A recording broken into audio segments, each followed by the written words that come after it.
নমস্কার বন্ধুরা, প্রিয়া রান্নাবাটিতে সবাইকে স্বাগত। আজকে আপনাদের সাথে শেয়ার করতে চলেছি মাছ মাংস ছাড়াই সয়াবিনের একটি লোভনীয় রেসিপি, যার নাম সয়া টিক্কা মশলা।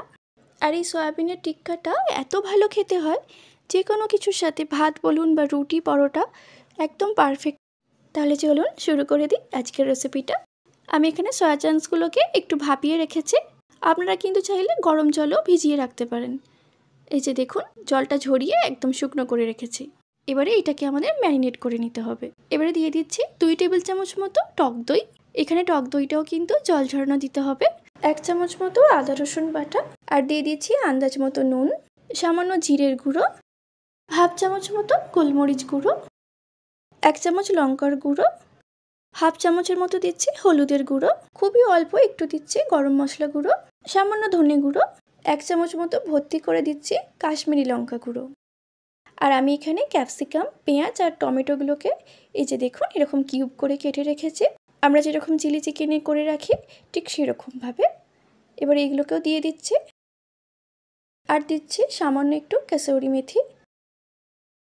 এবারে সব মশলাগুলোর সাথে সয়াবিনটাকে খুব ভালো করে মাখিয়ে নিতে হবে।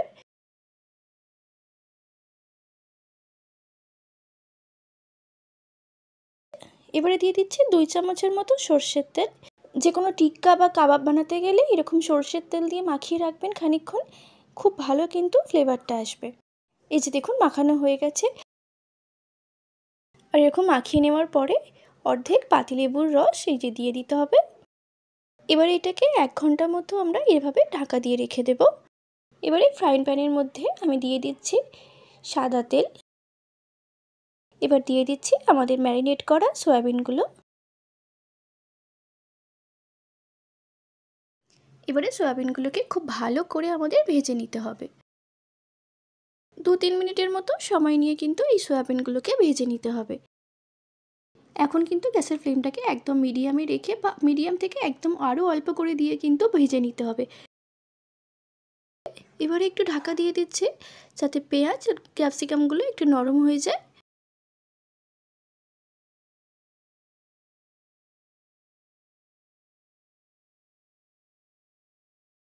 এই যে দেখুন, বোঝা যাচ্ছে সয়াবিনগুলো কি সুন্দর ভাজা ভাজা হয়ে গেছে। এবারে এগুলোকে তুলে নিচ্ছি। এবারে ওই কড়াইয়ের মধ্যে দিয়ে দিচ্ছি আরও খানিকটা তেল। এবারে তেলটা গরম হয়ে গেছে। এবারে এর মধ্যে দিয়ে দিচ্ছি কিছু গোটা গরম মশলা, দারচিনি, এলাচ, লবঙ্গ, আর দিয়েছি সাজিরে আর সামরি। এবারে ফোড়নটা নাড়াচাড়া করে দিয়ে দিচ্ছি আমাদের পেঁয়াজ কুচি। একটা মিডিয়াম সাইজের পেঁয়াজকে একদম মিহি করে কুচিয়ে নিয়েছি। এবারে পেঁয়াজটাকে একটু হালকা বাদামি করে নাড়াচাড়া করে ভেজে নেব। এই যে দেখুন, এবার দিয়ে দিচ্ছি আদা রসুন বাটাটা। এবার আদা রসুন বাটাটা দিয়েও কিন্তু আমাদের বেশ খানিকক্ষণ একটু ভাজা ভাজা করে নেব। এবারে দিয়ে দিচ্ছি একটু টমেটো বাটা। আমি এখানে একটা টমেটো পেস্ট করে নিয়েছিলাম। এবারে টমেটোটা দিয়েও খুব ভালো করে একটু নাড়াচাড়া করব যতক্ষণ না টমেটোর কাঁচা গন্ধটা চলে যায়। আমি এখানে 1 চামচ মতো ঘি দিয়ে দিচ্ছি, তবে আপনারা চাইলে এটাকে নাও দিতে পারেন, তবে দিলে কিন্তু এর স্বাদটা আরও দ্বিগুণ হয়ে যাবে।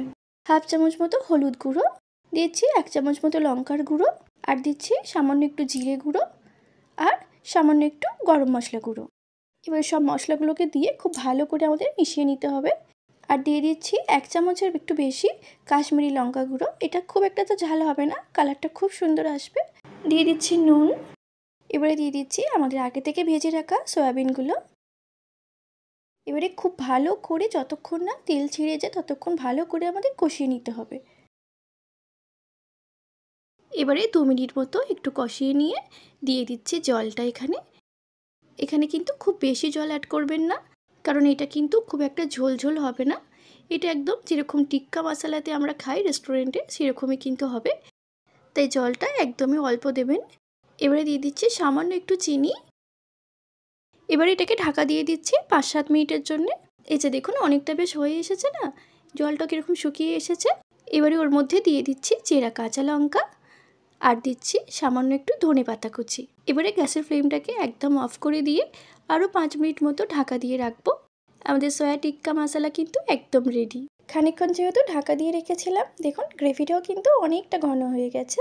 আর এই রান্নাটা না যে কোনো কিছুর সাথে ভীষণ ভালো লাগে খেতে। তাই বলবো বাড়িতে একবার বানান। সোয়াবিন দিয়ে তো আমরা অনেক রকম রান্না করি, কিন্তু এই রান্নাটা একবার বাড়িতে করে দেখুন, ভীষণ ভালো হয় খেতে। আজকের ভিডিওটা যদি ভালো লাগে তাহলে তো অবশ্যই একটা লাইক করবেন, শেয়ার করবেন, সাবস্ক্রাইব করবেন।